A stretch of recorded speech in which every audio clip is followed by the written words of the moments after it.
बिस्मिल्लाहिर्रहमानिर्रहीम। Dear students, आज इस टॉपिक पे हम बात करेंगे वो है प्लेटोज अटैक ऑन पोइट्री। प्लेटो अपनी किताब रिपब्लिक के अंदर जब आइडियल को डिस्कस करता है तो वो पोइट्स और पोइट्री दोनों के ऊपर कुछ एतराज़ात उठाता है, उसको क्रिटिसाइज़ करता है इनको। प्लेटो यहाँ तक कहता है कि poets deserves to be banished from this ideal state. Plato के इस क्रिटिसिज्म का या इस अटैक का जो मकसद था वो ये था कि अपने उस वक्त के जो यूथ थी उसको एजुकेट करना और उसके साथ साथ उसको एक बेटर सिटीज़न के तौर पर फॉर्म करना। प्लेटो के जो एतराज़ात है उसकी रीज़न्स और उसके साथ उसके जो ग्राउंड्स जिनके ऊपर वो क्रिटिसाइज़ करता है पोइट्री को हम डिस्कस करेंगे, लेकिन उससे पहले हम थोड़ा सा बैकड्रॉप लेंगे उस सोसाइटी का जिसमें प्लेटो रह रहा था और वो सोसाइटी उसको किस तरह से इस तरफ लेके जाती है कि वो क्रिटिसाइज़ करे इन ग्राउंड्स के ऊपर जिनके ऊपर वो बात करेगा, जिसके ऊपर हम बाद में डिस्कस करेंगे। कुछ पॉइंट्स हम देखते हैं। जो उसका जो ज़माना था, इरा था, पॉलिटिकल डिक्लाइन और डेजोल्यूशन का शिकार था और इसके साथ साथ जो एजुकेशन थी वो बड़ी ही एक पुअर स्टेट के अंदर थी। होमर की जो एपिक्स थी वो एक essential part of school curriculum थी और जो ये एपिक्स थी इनको वो उस वक्त की जो ग्रीक सोसाइटी थी वो उनको ऐसे ही था जैसे आज हम बाइबल को जो ताज़ीम देते हैं वैसी ही ताज़ीम वहाँ पे होमर की एपिक्स की मौजूद थी उस सोसाइटी के अंदर। इसके साथ साथ जो पोइट्स का जो इन्फ्लुएंस था उस सोसाइटी के ऊपर बड़ा डीप था, ख़ास तौर पर उसकी यूथ के ऊपर। लेकिन इस सब कुछ के बावजूद जो पोइट्री थी that was in a very decadent state. तो ये जो पोइट्री के अंदर जो एक फॉल्ट मौजूद था, इस फॉल्ट को वो फिर बाद में प्लेटो ने पिक भी किया।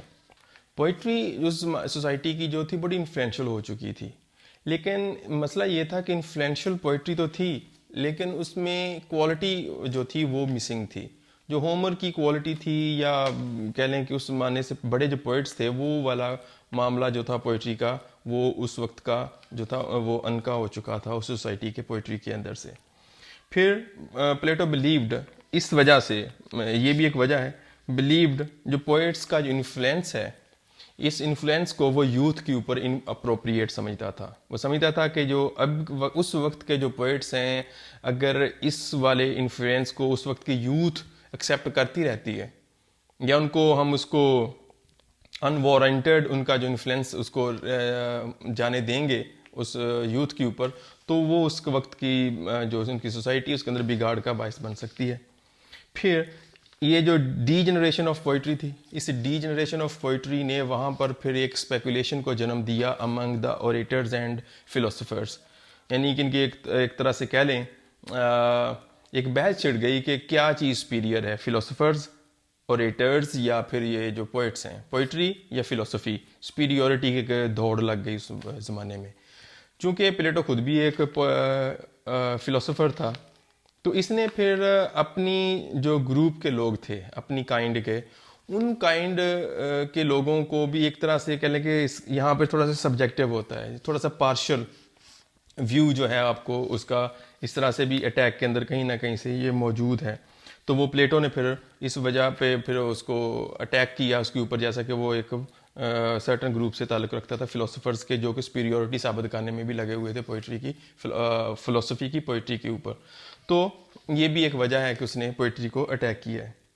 तो जो अब हम बात करेंगे उसके जो ग्राउंड्स के ऊपर, जिन ग्राउंड्स के ऊपर वो पोइट्री को अटैक करता है अपने इस किताब के अंदर, इसके सेकंड, थर्ड और 10th चैप्टर के अंदर वो पोइट्री को डिस्कस करता है और उसके ऊपर अपना लिटरेरी क्रिटिसिज्म लेके आता है। प्लेटो criticizes poetry and poets on four grounds: moral, emotional, intellectual और utilitarian grounds। हम इन सारे ग्राउंड्स को जो है स्टेप बाय स्टेप या इंडिविजुअली हम इनको डिस्कस करते हैं। प्लेटो ने जिन 4 ग्राउंड्स के ऊपर क्रिटिसाइज़ किया है पोइट्री को, उनमें से पहले हम मॉरल ग्राउंड्स पे देखते हैं कि वो मॉरली क्यों पोइट्री को कंड्यूसिव नहीं समझता सोशल मोरालिटी के लिए। वो समझता है कि जो पोइट्री है ये पॉपुलर बिलीफ्स जो हैं उनको रिस्पॉन्ड करती है। मतलब कि जो पॉपुलर फेमस एम्बेडेड थीम्स या बिलीफ्स या टेस्ट्स जो सोसाइटी के अंदर होते हैं ये उन्हीं को जाके केटर कर रही होती है। बजाय इसके कि कुछ out of the box something new को डिस्कस करे, पॉपुलर बिलीफ के ऊपर लोगों को ये लेके आएगी। इसमें वो ज़्यादा जिम्मेदार थिएटर को समझता है, यानी कि ड्रामा को, क्योंकि ड्रामा की जो पैटर्नेज है वो टोटली पब्लिक ओपिनियन के ऊपर मबनी होती है, बेस करती है। और वो जो ड्रामाटिस्ट या प्ले राइट है, he feels himself compelled to write according to the public demand और पब्लिक टेस्ट। जब वो पब्लिक डिमांड और पब्लिक टेस्ट के तौर पर बात करेगा, के लिए बात करेगा, उसको मद्देनज़र रखते हुए बात करेगा, तो वो कोई नई बात नहीं कर सकता। He can not create something new, he will have to go with the flow. और ये फ्लो के साथ चलते हुए फिर वो नई बात तो नहीं कर रहा ना, तो वो फिर ये बात के जो उसको फिर स्टेज के ऊपर अपनी पोइट्री के थ्रू, ड्रामा चूँकि पोइट्री में था लिखा जाता उस वक्त, तो वो प्लेजेंट जो ह्यूमन वॉइसेस होती हैं उनको बड़े ही एक बुम्बास्टिक अंदाज में दिखाया जाता है, फैंटास्टिक अंदाज में। और वो चीज़ें जिनको फिर वो आम जब ऑडियंस देखती है, लोग देखते हैं, तो फिर उसको कॉपी करने की भी कोशिश करते हैं और उसी से इंस्पायर हो जाते हैं। वो चीज़ें जो कि कंडेम होनी चाहिए वहाँ पर सेलिब्रेट हो रही होती हैं। तो celebration of these pleasant human voices is not conducive to social morality.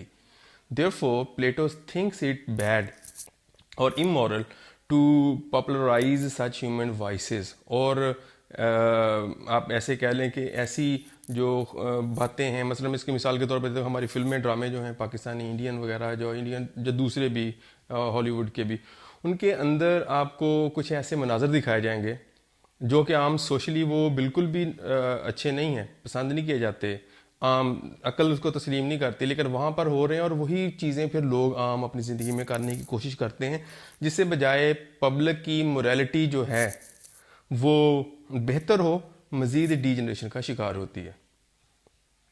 Moral grounds पे जो दूसरी ऑब्जेक्शन वो प्लेटो लेके आता है वो ये है कि जो पोइट्स हैं वो गॉड्स और उनके रिप्रेजेंटेटिव हीरोज़ के बारे में फॉल्स आइडियाज़ को आगे परवान चढ़ाते हैं। गॉड्स को और उनके रिप्रेजेंटेटिव हीरोज़ को पोइट्री में, स्पेशली एपिक पोइट्री के अंदर जिनके कैरेक्टर्स हैं वो करप्ट, इमोरल और डिसऑनेस्ट कैरेक्टर्स के तौर पर हमारे सामने आते हैं। स्पेशली होमर की जो एपिक्स हैं उनके अंदर, और होमर का हमें पता है कि होमर की एपिक्स को उस ज़माने में बाइबल का दर्जा दिया जाता था। लोगों के दरमियान बड़ी एक अकीदत के साथ और ताज़ीम के साथ और सच और हक मान के उनको पढ़ा जाता था।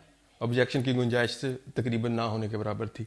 तो इस सूरत में जो एक इंसानों के अंदर या ख़ास तौर पर बच्चों के अंदर जो एक नेचुरल इंस्टिंक्ट होती है सीखने की, किसी कैरेक्टर को या किसी ऐसे, या ख़ास तौर पर माँ की जो कह लो को सॉन्ग्स जो थी वो सुनाती थी, टेल्स सुनाती थी अपने बच्चों को, उसके अंदर जो इंस्पिरेशन वाला फैक्टर था वो बजाय उनको मॉरली अपराइट करने के, एलिवेट करने के, उल्टा बच्चों को उनकी डी जनरेशन का बाइस बन रहा था। तो इस तरह से वो समझता है, मतलब कि जो इंस्पिरेशन लेता है बंदा अच्छे करेक्टर से, जब आपके इंस्पिरेशनल जो करेक्टर्स हैं या गॉड है जो कि परफेक्शन के अंदर होता है, वहाँ पर भी अगर फॉल्ट या करप्शन मौजूद है तो इंस्पिरेशन जो आएगी करेक्टर आम इंसान के ऊपर, एक मॉर्टल ह्यूमन बीइंग के ऊपर, वो भी ख़राब वाली आएगी। तो मोरालिटी बजाय एलिवेट होने के डी जनरेट वहाँ पे होती है। तो इस तरह से प्लेटो समझता है कि पोइट्री नहीं बल्कि philosophy is the only proper subject to study. Moral grounds पे जो तीसरा दलील जो लेके आता है प्लेटो वो ये है कि जो पोइट्स हैं उनके अंदर एक आदत है वो सेंसेशनलिज्म को, यानी सनसनीखेज़ी को, और क्या होता है जिसमें बहुत ज़्यादा जज्बात दिखाना, मेलोड्रामेटिक इफ़ेक्ट्स जो हैं वो बहुत ज़्यादा बढ़ा चढ़ा के बात को करना, एग्जैजरेटेड अंदाज में लेके आना, सेंसेशनलिज्म, सेंसेशंस को, और मेलोड्रामेटिक जो इफ़ेक्ट्स हैं।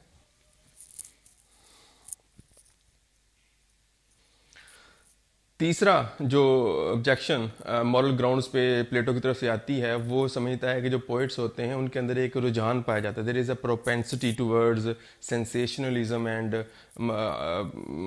मेलोड्रामेटिक इफ़ेक्ट्स, या मेलोड्रामा की तरफ। ये जो मेलोड्रामा और सनसनीखेज़ी है ये बाइस बनती है बाद में जो उनके देखने वाली जो ऑडियंस है उसके अंदर बेसिक इंस्टिंक्ट को जाके टच करती है, और बेसिक इंस्टिंक्ट्स जब इंसान की बेसर जो हैं यानी पैशन वगैरह जब वो ओवरवेलम कर जाता है टेंटलाइज होने के बाद, तो रीज़न वहाँ से क्विट कर जाती है। और बाद में ये चीज़ें जो हैं वो लॉलेसनेस की तरफ इनके एक आउटकम के तौर पर हमारे सामने आती हैं। वो समझता है कि जब मॉर्बिडिटी वल्गैरिटी वगैरह एक दफ़ा इंसान के अंदर फॉस्टर हो जाती है, इनकलकेट हो जाती है, तो इसके बाद ये एक तरह की एक इवल थेट्रोक्रेसी को जन्म देती है, जो कि एक जो पुरानी ओल्ड अरिस्टोक्रेसी थी उसको रिप्लेस कर देती है।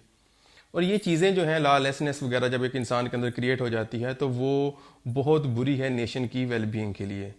मतलब कि हम देखते हैं कि सेंस फजूल किस्म की बिला वजह कई चीज़ों को बढ़ा के भड़का के दिखाया जाता है, वो बजाय वहाँ पे इंसान का एक रेशनल जो सेल्फ है वो वहाँ पे सस्पेंड हो जाता है, और वहाँ पे सिर्फ इंसान के अंदर जज्बातियत ही रह जाती है। वो बातें मानने की नहीं होती, सिर्फ वो इंसान की जो बेसर इंस्टिंक्ट्स हैं, जो कि हैवानी इंस्टिंक्ट्स होती हैं, वही जाके वहाँ से कह लें कि अपीज़ हो रही होती हैं।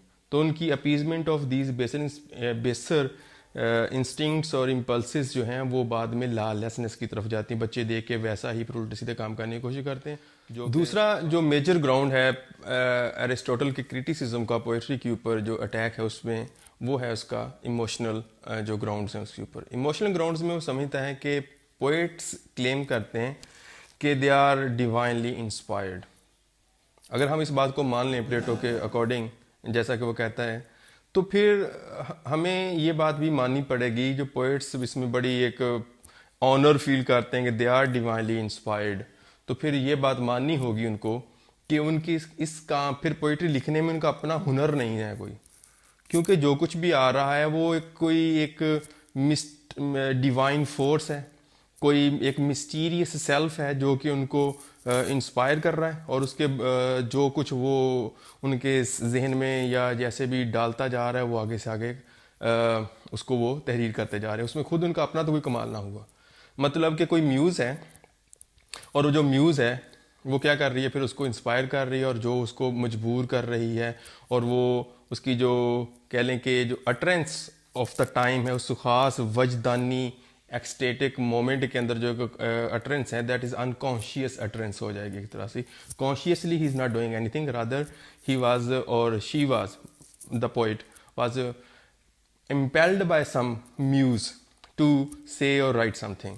तो इसमें वो एक फाउंटेन की एग्जांपल भी देता है कि जैसे कि फाउंटेन होता है, उसमें उसका अपना कोई कह लें कि दोष या जोर नहीं है, जिसमें वो पानी डाला गया और आगे से उबल पोर आउट होता जा रहा है। तो इसी तरह से एक पोइट जो है, अगर वो समझता है कि ही इज़ इंस्पायर्ड डिवाइनली, तो उसमें उसका अपना कमाल नहीं है। फिर दूसरी बात, अगर उसकी एक unconscious utterance of a poet that is divinely inspired one है, तो अगर उसको मान ले जाए तो फिर उसमें अकल का तो दूर दूर तक चूंकि कोई मेल या इलाका नहीं है, तो फिर उसकी बात को हम उसको कैसे मान सकते हैं कि उसके व्यूज़ जो हैं उसको मानने के काबिल नहीं है, क्योंकि वो रीज़न के थ्रू नहीं आए, बल्कि किसी के पैशन या किसी एक डिवाइन और अनअर्थली फोर्स के थ्रू आ रहे थे। इमोशनल ग्राउंड्स के ऊपर एक और जो एतराज़ वो लेके आता है कि ये एक रेशनल नहीं बल्कि नॉन रेशनल चीज़ है जो पोइट्री। तो उसमें वो कहता है कि जो अभी एक पहला जो अभी हमने पॉइंट डिस्कस किया, जिसमें कहता है कि वो सारे डिवाइनली इंस्पायर्ड हैं, मतलब जैसे गालिब हमारे हैं वो भी डायनेजियन अंदाज जिसे कहा जाता है, उसमें कहते हैं कि आते हैं गैब से ये मज़ामीन ख़याल में गालिब। जब गैब से ख़याल में जब ये मज़ामीन आ रहे हैं तो फिर इसमें खुद आपका कोई कमाल नहीं हुआ। तो अगर हम इसमें बात करें कि ये जो सारे जो पोइट्स के जो ख्यालात हैं वो गैब से आते हैं, तो कहता है कि सम टाइम इसके चूंकि वो ख़ास कैफियत के अंदर लिखे गए होते हैं, जिसे आमद टाइप कहते हैं, आमद में लिख दिया गया जी वजदानी कैफियत थी कोई, तो वो समटाइम्स आइडियाज़ जो पोइट्स ने बयान किए होते हैं अपनी पोइट्री में, वो प्लेटो कहता है वो खुद भी बाद में एक्सप्लेन करने के काबिल नहीं होते, वो खुद नहीं समझा सकते। जैसे कई लोग अपने ही हाथ का लिखा हुआ पढ़ नहीं सकते, तो ऐसे पोइट भी कई अपनी कही हुई बात को बयान नहीं कर सकते, एक्सप्लेन नहीं कर सकते सही तरह से। बक रहा हूँ जुनून में क्या क्या कुछ, बाद में समझ नहीं आ रही कि क्या कहा था क्या नहीं था। जो allegorical interpretations of the thought हैं, that could be very smart thing, very praisable और इनक्रेडिबल थिंग, लेकिन इस अच्छी बात को क्या करना जब बाद में आप उसको रीज़न के थ्रू बयान ना कर सकते हो, उसके अंदर रीज़न ही कोई ना यूज़लेस हो जाती है। दूसरी बात यह कि एलिग्रिकल इंटरप्रिटेशन बड़ी ज़बरदस्त चीज़ है कि क्या मिसाल या क्या सिमली या मेटाफर क्रिएट कर दिया, मसला यहाँ पे ये है कि जो एजुकेट हो रहे होते हैं लोग, बच्चे या यूथ या आम लोग जो हैं, मासेस जो हैं, वो चीज़ों को अलिग्रिकली नहीं देखती, वो उनका लिटरल मीनिंग पे उतर आते हैं। और लिटरल मीनिंग के जो नुकसानात हो सकते हैं वो हम उनको समझ सकते हैं कि जब सिंबॉलिकली की गई बात क्या थी मतलब, और इलिग्रिकल जो अंदाज में बात की गई उसका जो लिटरल मीनिंग है वो और बनता है, सिंबॉलिक और है, तो यहाँ से काम फिर ख़राब होता है। इमोशनल ग्राउंड्स के ऊपर जो अरिस्टोटल की तीसरी दलील है, जिसमें वो कहता है कि जो इसलिए भी वो कंडेम करता है पोइट्री को, कि हर काइंड को, सिर्फ लिरिक पोइट्री को छोड़ते हुए बाकी सारी को, जिसमें ट्रेजेडी, एपिक या कॉमेडी आ जाती है, कि वो ये कहता है कि बाय नेचर ही ये इमिटेटिव आर्ट में है। और जब आइडेंटिफिकेशन होती है किसी किरदार के साथ लिखने वाले की या पढ़ने वाले की, तो आइडेंटिफिकेशन जो है वो क्या है, फिर उसके ऊपर, उसकी पर्सनैलिटी के ऊपर कोई अच्छा असर नहीं छोड़ती।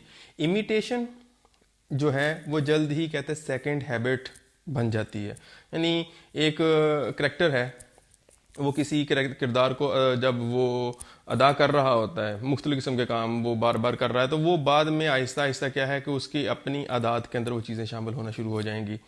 मतलब कि अगर एक एक्टर है वो कोई फीमेल पार्ट को अदा कर रहा है, करेक्टर को, तो कहता है कि वो आहिस्ता आहिस्ता वो करेक्टर की आइडेंटिफिकेशन जो है उस किरदार की, उस आदमी को, उसके करेक्टर को क्या कर देगी, फेमिनेट कर देगी, उसको कावर्डली बना देगी, और उसके अंदर की जो करेक्टर की अपनी इंटेग्रिटी है और इंडिविजुअलिटी है उसको वो ख़त्म कर देगी।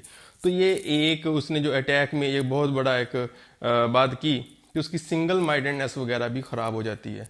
तो इमिटेशन और आइडेंटिफिकेशन विद करेक्टर जो है उसकी अपनी ज़ाती शख्सी जो पहचान है उसको वो उसके लिए बड़े ही एक मुज़र चीज़ है, इंजूरियस है। हम अपने वैसे ये आज भी हम देखें तो कई लोग होते हैं वो किसी न किसी कैरेक्टर के साथ इंस्पायर हो जाते हैं, बाद में वैसा ही बनने की कोशिश कर रहे होते हैं। हमारे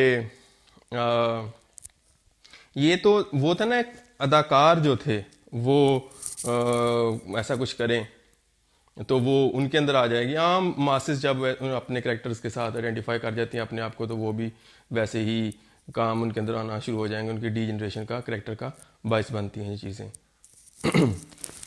इमोशनल ग्राउंड्स के ऊपर जो तीसरी चौथी बल्कि जो दलील लेके आता है प्लेटो, वो ये है कि वो समझता है कि जो पोइट्री है वहाँ पर बेतहाशा आपको सनसनीखेज मवाद और कह लें कि करप्ट एलिमेंट्स जो हैं वो उनकी मैनिफेस्टेशन बहुत ज़्यादा मिलेगी वहाँ पे।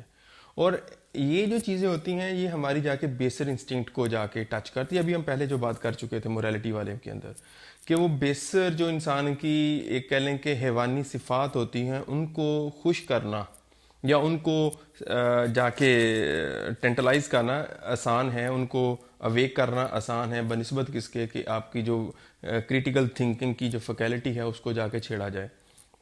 तो हम देखते हैं कि वो चीज़ें जल्दी पॉपुलर भी हो जाती हैं, लोग उसको बड़ी जल्दी, क्योंकि वो जल्दी ही जाके उन चीज़ों को हमने अपने जितने भी कह लें कि बेस्टियल इंस्टिंक्ट्स होती हैं उनको दलील के ज़रिए या अकल के ज़रिए काबू किया होता है।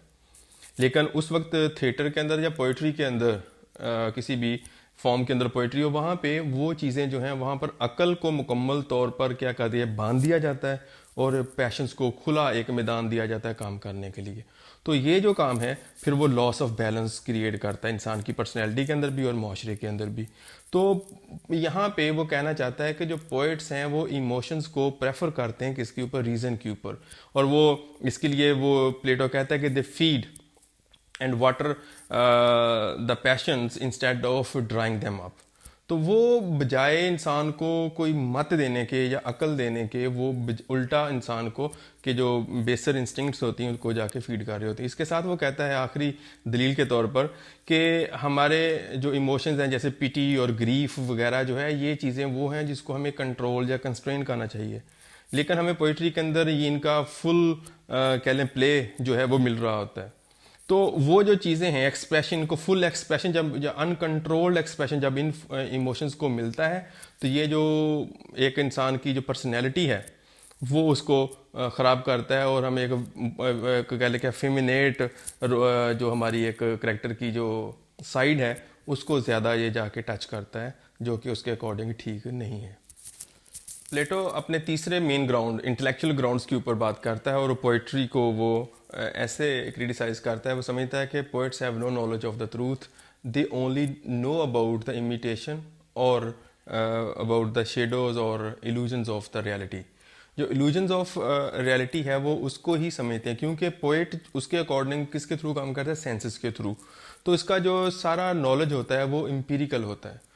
अकॉर्डिंग टू प्लेटो उसको उस आइडियल वर्ल्ड का नहीं पता जो इस फिनोमिनल वर्ल्ड से बाहर है, जहाँ पे हर जो चीज़ें रियलिटी जो है अपनी ट्रूथ, मोरालिटी और जिस तरह की ब्यूटी वगैरह अपनी एक अल्टीमेट और परफेक्ट हालत में पड़ी हैं। तो उसका जो नॉलेज है वो किसके ऊपर मबनी होता है, उसकी सेंसेस के ऊपर। उसको एम्पिरिकल है सारा नॉलेज, उसका रीज़न बेस्ड नहीं है। तो जब वो उसकी जो भी उसकी आगे प्रोडक्ट होगी, चाहे वो पोइट्री की है या पेंटर के किसी पेंटर की पेंटिंग है, तो वो कौन सी है, वो सारी एम्पिरिकल है। तो जो ऐसी चीज़ें होंगी वो क्या होगी, रियलिटी से दूर होंगी, यानी ट्वाइस रिमूव्ड फ्रॉम रियलिटी हैं।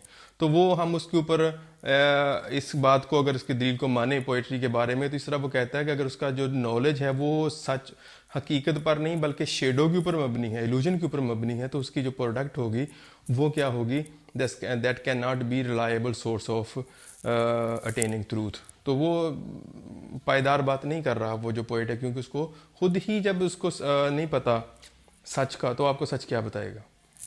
प्लेटो का जो आखिरी ग्राउंड है जिसके ऊपर वो अपने पोइट्री के खिलाफ दलाइल लेके आता है, उसमें वो यूटिलिटेरियन ग्राउंड्स के ऊपर भी पोइट्री को वो क्रिटिसाइज़ करता है। उसके मुताबिक पोइट्री एक फ्यूटाइल चीज़ है और इसकी जो यूटिलिटेरियन बेसिस है वो इस तरह से क्रिएट करता है कि पोइट्री कोई सर्विस नहीं देती, यूज़फुल सर्विस या प्रैक्टिकल या पर्पसफुल सर्विस या इस्तेमाल इसका सोसाइटी के अंदर कोई भी नहीं है। इसलिए it should not be a part of school curriculum, या फिर जो बच्चों को इस तक एक्सपोज नहीं करना चाहिए। तो इसके इस बिलीफ के पीछे क्या वजूहात थी, वो ऐसे थी कि पोइट्री कहता है कि is a product of futile imagination. Poet creates something or produces something without knowing the real thing, real object. वो सिर्फ शेडोज़ को इमिटेट करता है। तो जो बंदा खुद हकीकत से ना आशना है, बेखबर है, तो वो कैसे ट्रू नॉलेज तक इंसान किसी दूसरे इंसान को ले जा सकता है या किसी को उसकी रहनुमाई कर सकता है। तो वो कहता है पोइट्री के बारे में अरिस्टोटल कि जो 3 तरह की आर्ट्स हैं जो कि हर तरह की चीज़ों के साथ जिनका कंसर्न मौजूद है।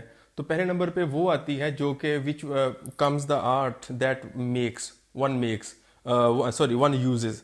ऑन द सेकेंड हैंड और second degree comes the one that makes. और इसके बाद वो है जो कि इन सब कुछ को कॉपी करने वाली आर्ट होती है। तो पोइट्री चूंकि एक इमिटेटिव आर्ट के अंदर आती है, तो वो उसके लोएस्ट डिग्री में इसको रखता है, यानी सबसे घटिया जो दर्जा है, जो सबसे थर्ड क्लास ही बन जाती है पोइट्री की इमिटेटिव आर्ट के अंदर, तो वो इस वाली आर्ट को देते हैं। इसका मतलब ये हुआ कि poetry can serve no useful practical purpose in any field of society. और वो आखिर भी इस बात को कहता है कि it must not be a part of a school curriculum, जो कि हमने बात की, इसके ऊपर इसका अपने दलील मुकम्मल करता है। अगर हम इसको कंक्लूड करें सारी बहस को, सारे ग्राउंड्स के ऊपर जो भी दलाइल दी है प्लेटो ने, तो इस बहस के ऊपर आखिर पे वो जिस बात के ऊपर जो स्पेस क्रिएट करता है थोड़ी सी पोइट्स के लिए अपनी आइडियल स्टेट के अंदर, तो वो कहता है कि no poetry should be admitted save hymns to gods and panegyrics on man. इसके अलावा वो किसी किस्म की पोइट्री को अपनी आइडियल स्टेट का हिस्सा नहीं बनने देना चाहता। और दूसरी तरफ वो ये बात भी कहता है कि poets should be honoured but must be banished from the ideal state. अब इस बात पे लाके उसने बात अपनी ख़त्म कर दी। अगर हम इसका थोड़ा सा कंक्लूड करते हुए थोड़ा सा एक जायज़ा लें इसका थोड़ा सा क्रिटिकल, तो हमें लगता है कि कई जगहों पे जो पोएट जो प्लेटो था वो अपने आप को जो है वो इम्पार्शल नहीं रख पाया। जैसे कि हम जानते हैं कि उस ज़माने में पोइट्री और फ़िलासफ़ी के दरमियान एक सुपीरियॉरिटी की जंग भी चल रही थी। उस टसल के अंदर वो खुद फ़िलासफ़र होते हुए खामखा या अनकॉन्शियसली और कॉन्शियसली, नोइंगली और अननोइंगली उसने वो जो एक कॉज थी फ़िलासफ़ी वाली फ़िलासफ़र्स की, उसको उसने सपोर्ट किया है। इसके ग्राउंड्स जिनके ऊपर उसने क्रिटिसाइज़ किया है पोइट्री को, वो किस हद तक अपने अटैक में कह लें कि वो जस्टिफाइड है, इसको हम नेक्स्ट एपिसोड में देखेंगे, जिसमें एरिस्टोटल उसका शागिर्द जो था उसका, प्लेटो का, वो इसको डिफेंस पेश करता है पोइट्री के ऊपर, इस अटैक का। Thank you very much.